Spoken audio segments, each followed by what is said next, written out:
ಸರ್ಕಾರಿ ಕಾರ್ಯಕ್ರಮದಲ್ಲಿ ನಾನು ಮೊನ್ನೆನೂ ಇದನ್ನೇ ಹೇಳಿದ್ದೇನೆ, ಕಮ್ಯುನಿಕೇಷನ್ ಗ್ಯಾಪ್ ಆಯಿತು. ಸರ್ಕಾರಿ ಕಾರ್ಯಕ್ರಮವನ್ನು ಯಾರು ಒಪ್ಕೊಂಡಿದ್ರೋ ನಮ್ಮಂಥ ನಾಯಕರು, ಅವರು ಜನರೊಟ್ಟಿಗೆ ಬೆರೆಯದೆ ಅದು ಕಾರ್ಯಕ್ರಮ ಒಂದು ಸ್ವಲ್ಪ ಫೈಲ್ಯೂರ್ ಆಯಿತು. ಅದು ಕಾರ್ಯಕ್ರಮದಲ್ಲಿ ನಾವೆಲ್ಲ ಇರಬೇಕಾಗಿತ್ತು, ಆದರೆ ಕಮ್ಯುನಿಕೇಷನ್ ಗ್ಯಾಪು ಸರಿಯಾದಂಥ ರೀತಿಯಲ್ಲಿ ಪೂರ್ಣ ಪ್ರಮಾಣದಲ್ಲಿ ಯಾರಿಗೂ ಸಹ ಮಾಹಿತಿ ಇಲ್ಲದೆ ಕಾರ್ಯಕ್ರಮ ಒಂದು ಸ್ವಲ್ಪ ಎಡವಟ್ಟಾಗಿದೆ. ಆ ಥರ ಆಗೋದಕ್ಕೆ ಇನ್ನು ಯಾವತ್ತೂ ಬಿಡೋದಿಲ್ಲ. ಪ್ರತಿ ವರ್ಷ ನವಂಬರ್ 11ನೇ ತಾರೀಕೆ ಮಾಡ್ತೀವಿ. ಇನ್ಮೇಲೆ ಯಾವತ್ತೂ ಬೇರೆ ಡೇಟ್ ಮಾಡೋದಿಲ್ಲ. ಈ ಸಲ ಆದಂಗೆ ಇನ್ನು ಯಾವ ವರ್ಷವೂ ಆಗೋದಿಲ್ಲ. ಆ ಥರ ಹೇಳೋದಕ್ಕೆ ನಾನು ಇಷ್ಟಪಡ್ತೇನೆ. ಯಾರು ನಾಯಕತ್ವದ ಬಗ್ಗೆ ನಾನು ಮಾತಾಡಲ್ಲ, ಜಿಲ್ಲಾಡಳಿತ ಬಗ್ಗೆನೂ ಮಾತಾಡಲ್ಲ. ಯಾರು ಮಾಡಿದರೆ ಜಿಲ್ಲಾಡಳಿತ ಮಾಡಿದಂಥ ಏನು ಅವತ್ತು ಮಾಡಿದ್ರು ಅವರು ಸಂಪೂರ್ಣವಾದಂಥ ಜವಾಬ್ದಾರಿ ರೀತಿಯಲ್ಲೇ ಮಾಡಿದ್ದಾರೆ. ಆದರೆ ಅದನ್ನು ಜವಾಬ್ದಾರಿ ರೀತಿಯಲ್ಲಿ ಎತ್ಕೊಂಡು ಹೋಗ್ಬೇಕಾಗಿರ್ತಕ್ಕಂಥ ನಾಯಕತ್ವ ವಿಫಲ ಆಗಿದೆ ಹೊರತು ಜನಾಂಗದಿಂದನೂ ತಪ್ಪಾಗಿಲ್ಲ, ಜಿಲ್ಲಾಡಳಿತದಿಂದನೂ ತಪ್ಪಾಗಿಲ್ಲ. ಯಾರು ಬಂದಿರಿ ಸರ್ ಈ ಕಾರ್ಯಕ್ರಮಕ್ಕೆ? ಈ ಕಾರ್ಯಕ್ರಮದಲ್ಲಿ ಇವತ್ತು ನಮಗೆ ನೆನ್ನೆನೇ ಶಾಮನೂರು ಶಿವಶಂಕರಪ್ಪನವರು ಮರಣ ಹೊಂದಿದ್ದಕ್ಕೆ ನಮಗೆ ನೆಹರು ವಲೇಕರ್ ಅವರು ಬರಬೇಕಾಗಿತ್ತು, ಅವರು ಬರೋಕ್ಕಾಗಲಿಲ್ಲ. ಮಲ್ಲಾಜಮ್ಮ ಅವರು ಎಲ್ಲರೂ ಸಹ ಅಲ್ಲಿಗೆ ಹೋದರು. ಮುನಿಸ್ವಾಮಿ ಅವರು ಎಕ್ಸ್ ಎಂ ಪಿ ಅವರು ಬರಬೇಕಾಗಿತ್ತು, ಅವರು ಅಲ್ಲಿಗೆ ಹೋಗಿದ್ದಾರೆ. ನಿಸರ್ಗ ನಾರಾಯಣಸ್ವಾಮಿ ಅವರು ಬರಬೇಕಾಗಿತ್ತು, ಅವರೂ ಸಹ ಅಲ್ಲಿಗೆ ಹೋಗಿದ್ದಾರೆ.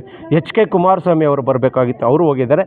ಆದರೆ ನಮ್ಮ ಮಾತಿಗೆ ಹೂ ಕೊಟ್ಟು ನಮ್ಮ ಜನಾಂಗದ ಐಕಾನ್ ನಮ್ಮ ಜ್ಞಾನಪ್ರಕಾಶ ಸ್ವಾಮೀಜಿಯವರಾಗಿರ್ಬೋದು, ಚಿತ್ರದುರ್ಗದ ಛಲವಾದಿ ಮಹಾಪೀಠದ ಸ್ವಾಮೀಜಿಯರಾಗಿರ್ತಕ್ಕಂಥ ಬಸವನಾಗಿ ದೇವಶರಣರಾಗಿರ್ಬೋದು, ನಮ್ಮ ರಿಪಬ್ಲಿಕನ್ ಪಾರ್ಟಿ ಆಫ್ ಇಂಡಿಯಾ ರಾಷ್ಟ್ರೀಯ ಕಾರ್ಯಾಧ್ಯಕ್ಷರು ಮತ್ತು ಸಮತಾ ಸೈನಿಕ ದಳದ ರಾಷ್ಟ್ರಾಧ್ಯಕ್ಷರಾಗಿರ್ತಕ್ಕಂಥ ಡಾಕ್ಟರ್ M ವೆಂಕಟಸ್ವಾಮಿ ಅವರಾಗಿರ್ಬೋದು, ಆಮೇಲೆ ನಮ್ಮ PVC ಸಂಘಟನೆಯ ಪ್ರಜಾ ವಿಮೋಚನಾ ಚಳವಳಿಯ ಸಂಘಟನೆಯ ರಾಜ್ಯಾಧ್ಯಕ್ಷರಾಗಿರ್ತಕ್ಕಂಥ ಮುನಾಂಜನಪ್ಪನವರಾಗಿರ್ಬೋದು, ಹೀಗೆ ನಾನಾ ರೀತಿಯಲ್ಲಿ ಎಲ್ಲರೂ ಸಹ ಬಂದು ನಮ್ಮ ಕಾರ್ಯಕ್ರಮವನ್ನು ಮುಕ್ತ ಕಂಠದಿಂದ ಹೊಗಳಿದ್ದಾರೆ. ಅವ್ರಿಗೂ ಸಹ ತುಂಬ ಹೃದಯದಿಂದ ಧನ್ಯವಾದಗಳನ್ನ ಹೇಳ್ತಾ ಇದ್ದೇನೆ. ಚಿಕ್ಕಬಳ್ಳಾಪುರ ಜನತೆಗೆ ಮತ್ತೊಮ್ಮೆ ನಮ್ಮ ಒನಕೆ ಓಬವ್ವ ಜಯಂತಿಯ ಶುಭಾಶಯಗಳನ್ನ ಹೇಳುತ್ತೆ. ಸಮುದಾಯದ ಜನರು, ನಾನು ಈ ಒಂದೇ ಹೇಳ್ತೇನೆ, ದಯವಿಟ್ಟು ಯಾರೇ ವ್ಯಕ್ತಿ ಆಗಲಿ, ಯಾವುದೇ ರಾಜಕೀಯ ವ್ಯಕ್ತಿಗಳಾಗಲಿ, ಯಾರೇ ನಾಯಕರಾಗಲಿ, ದಯವಿಟ್ಟು ಯಾರಿಗೂ ಸಹ ಕಿವಿ ಕೊಡೋಕ್ಕೆ ಹೋಗಬೇಡಿ, ಒಡೆದೋಗೋಕ್ಕೆ ಹೋಗಬೇಡಿ. ಎಲ್ಲ ಒಗ್ಗಟ್ಟಾಗಿರೋಣ. ಒಗ್ಗಟ್ಟಾಗಿದ್ದರೆ ಮಾತ್ರ ಬಲ ಸಿಗುತ್ತೆ. ನಾವೆಲ್ಲ ಒಗ್ಗಟ್ಟಾಗಿ ಏನಾದರೂ ಒಂದು ಸಾಧನೆ ಮಾಡೋಣ. ಈಗ ನಾವು ನಮ್ಮ ಸಮುದಾಯದ 20 ಜನರಿಗೆ SLC PUCಯಲ್ಲಿ ಉತ್ತಮ ಅಂಕ ಗಳಿಸಿರ್ತಕ್ಕಂಥವ್ರಿಗೆ 3,000 ರೂಪಾಯಿ ಕೊಡೋದ್ರ ಮೂಲಕ ಒಂದು ಸಣ್ಣ ಪ್ರಯತ್ನ ಮಾಡಿದ್ದೇವೆ. ಮುಂದಿನ ದಿನಗಳಲ್ಲಿ ನಮ್ಮ ಸಮುದಾಯದಲ್ಲಿ ನಾವೆಲ್ಲನೂ ಶೇರ್ಶಿಪ್ ಹಾಕ್ಕೊಂಡು ಒಂದು IAS IPS ಮಾಡ್ಕೊತ ಬಾಬಾ ಸಾಹೇಬ್ ಅಂಬೇಡ್ಕರ್ ಅವರ ಹೆಸರಲ್ಲಿ, ಬುದ್ಧರ ಹೆಸರಲ್ಲಿ, ನಮ್ಮ ಒನಕೆ ಓಬವ್ವರ ಹೆಸರಲ್ಲಿ ಏನಾದರೂ ಒಂದು ಈ ಜನಾಂಗಕ್ಕೆ ಕೊಡುಗೆ ಕೊಡೋಣ, ನಾವೆಲ್ಲ ಒಟ್ಟಾಗಿರೋಣ ಅಂತ ಹೇಳ್ಬಿಟ್ಟು ಹೇಳೋದಕ್ಕೆ ಇಷ್ಟಪಡ್ತೇನೆ. ಮತ್ತು ನಮ್ಮ ಒಗ್ಗಟ್ಟಿನ ಪ್ರದರ್ಶನ ಹೇಳೋದಕ್ಕಿಂತಲೂ ಎಲ್ಲರೂ ಸಾರ್ವಜನಿಕವಾಗಿ ಮಾಧ್ಯಮ ಮಿತ್ರರೆಲ್ಲ ನೋಡಿದ್ದಾರೆ.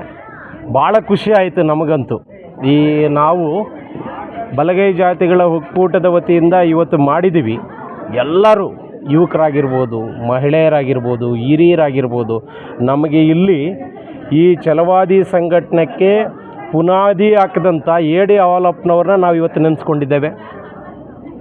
ಭಾಳಷ್ಟು ಜನ, ನರಸಿಂಹಪ್ಪ ಅವರಾಗಿರ್ಬೋದು, ನಮ್ಮ ಇವರು BH ನರಸಿಂಹಪ್ಪ ಅವರಾಗಿರ್ಬೋದು, ಇಂಥವರೆಲ್ಲ ನಮಗೆ ಇಲ್ಲಿ ಆಕೆ ಕೊಟ್ಟಿದ್ದಕ್ಕೆ ಅವರ ಹಾದಿಯಲ್ಲಿ ನಾವು ನಡೆಯಬೇಕು ಅಂತ ಹೇಳ್ಬಿಟ್ಟು ಸುಮಾರು ದಿನಗಳಿಂದ ನಾವು ಮಾಡಿದಂಥ ಇದೊಂದು ಪ್ರತಿಫಲ. ಸುಮಾರು 15 ದಿನಗಳಿಂದ ಭಾಳಷ್ಟು ಜನ ನಮ್ಮ ಜೊತೆ, ಗೌರಿಬಿದನೂರವರಾಗಿರ್ಬೋದು, ಮಂಚೇನಹಳ್ಳಿ ಅವರಾಗಿರ್ಬೋದು, ಚಿಕ್ಕಬಳ್ಳಾಪುರದವರಾಗಿರ್ಬೋದು, ಗುಡಿಬಂಡೆ ಅವರಾಗಿರ್ಬೋದು, ಬಾಗೇಪಲ್ಲಿ ಅವರಾಗಿರ್ಬೋದು, ಚಿಂತಾಮಣಿ, ಚೇಳೂರು, ಶಿಡ್ಲಘಟ್ಟ, ಭಾಳಷ್ಟು ಜನ ನಮ್ಮೊಟ್ಟಿಗೆ ಸುಮಾರು 50 ಜನ ಪ್ರತಿದಿನ ಕೆಲಸ ಮಾಡಿದ್ದೇವೆ. ಪ್ರತಿದಿನ ಕೆಲಸ ಮಾಡಿ ನಾವು ಒಂದು ಸಂದೇಶ ಕೊಡಬೇಕು. ಇದು ನಾನು ಮೊದಲೇ ಹೇಳ್ದಂಗೆ, ನಾನು ಯಾವುದೇ ಜಾತಿ, ಜನವರ್ಗ, ರಾಜಕೀಯ ಪಕ್ಷದ ವಿರುದ್ಧ ಪರ ಇಲ್ಲ.